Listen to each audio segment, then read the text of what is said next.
Welcome back. We'll continue with some hamstring stuff and move into hip IT band piriformis stuff. So we'll kind of pick up where we left off in the last video, in the hamstring video. Start on your back and we'll do the same strap stretch, but we'll add on to get a little bit of our hip involvement and some groins. So with this one, I talked about last time having the opposite leg, it might feel nicer to be planted flat on the mat with the knee bent. This time though, extend the leg long. Take your straps into your left hand if your right foot is up. Send your right arm out to the side and come all the way across. Keep a little bit of activity in that left leg too, kind of flexing the foot, firming the thigh a little bit. And you may notice that if you're reaching your right arm out to the side, that you have some level of feedback all the way up that right side of the body, maybe even all the way to your forearm. Just taking a couple nice big deep breaths here. And if this is really centered, the sensation that you have is super centered behind your knee and it's uncomfortable, soften your knee just a little bit so that you still get the length from the hip to the outside of the knee, or maybe even down to the ankle. But it takes some of that yucky feeling out of it, if it feels yucky. I don't know. Come back into center, switch your grip, straps into your right hand and open out to the side. You can kind of use your elbow here as a kickstand and reach your left arm out, palm facing up.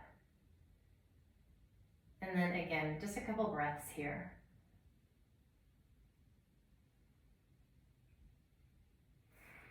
And come back into center and switch sides.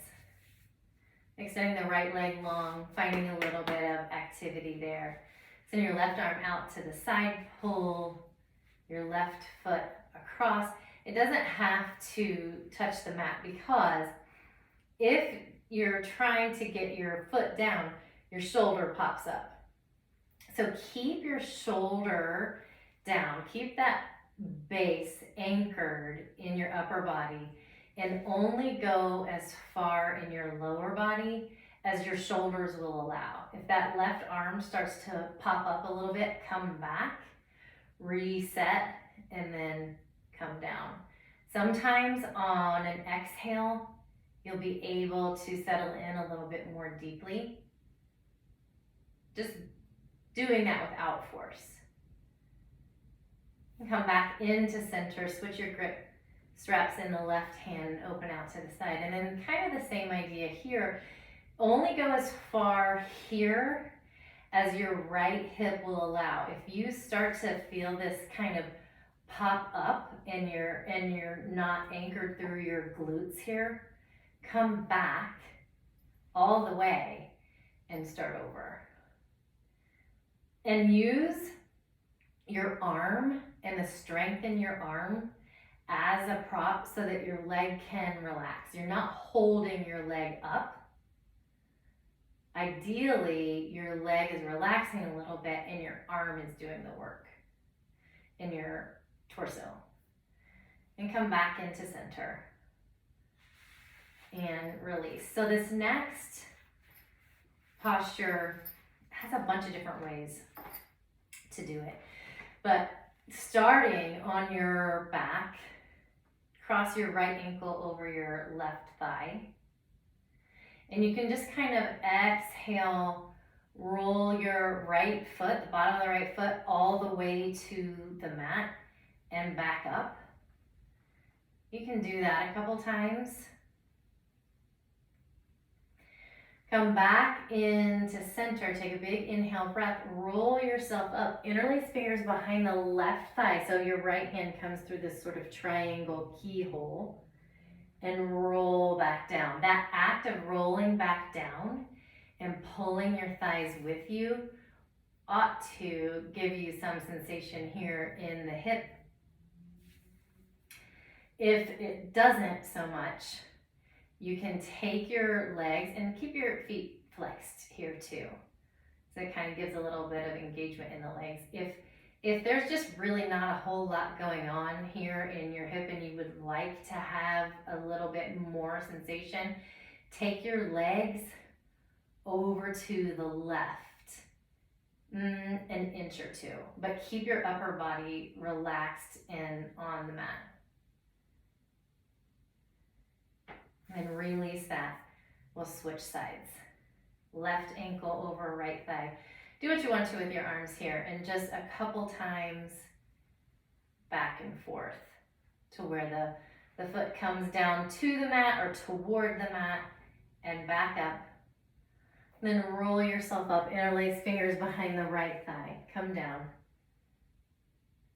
And then if you'll notice, like my head doesn't want to come down all the way, you can take a blanket or any other kind of prop and just bring it behind you so that your spine is still in line here and you don't feel like you're upside down. So same deal, move your legs over an inch or two and you might really catch some sensation in that left hip now.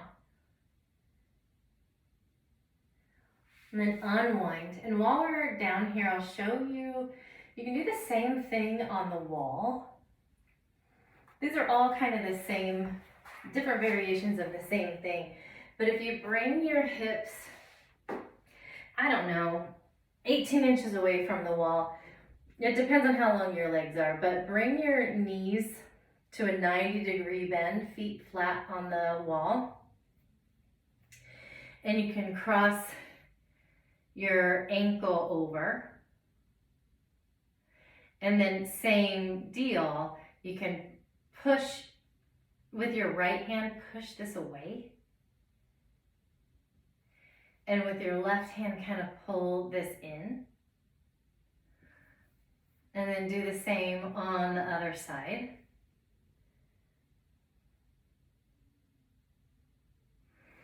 Alternatively, if you scoot a little closer, maybe, I don't know, 6 inches away from the wall and have your legs up, when you cross over, then you can slide that left foot down, and that gives you agency over how far it goes. And I'm already feeling this, but you can push this away or move the foot down even more. What you want to avoid, go ahead and extend the leg and switch sides. And then slide the right foot down. What you want to avoid when you're doing this,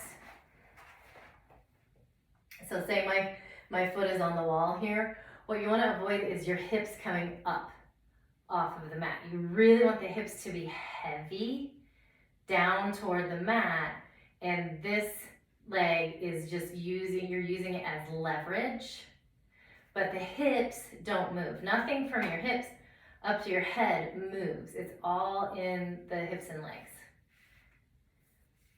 Roll up to seated.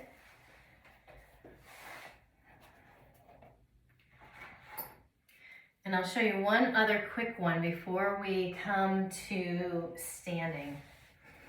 So again, with the way that we sit, if you find that this is happening or this is happening, and you sit like this, find a blanket, bring it underneath you.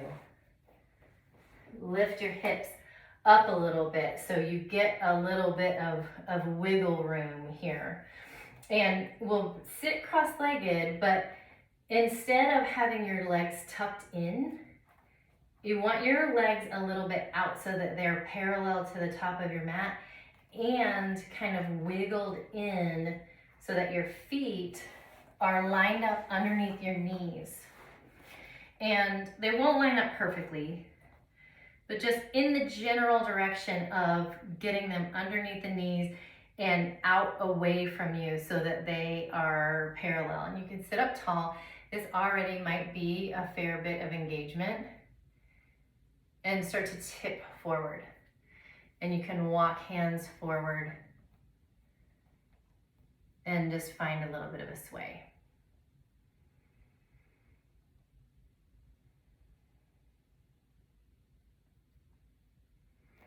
And come back up and switch sides. Walk yourself forward, find a sway.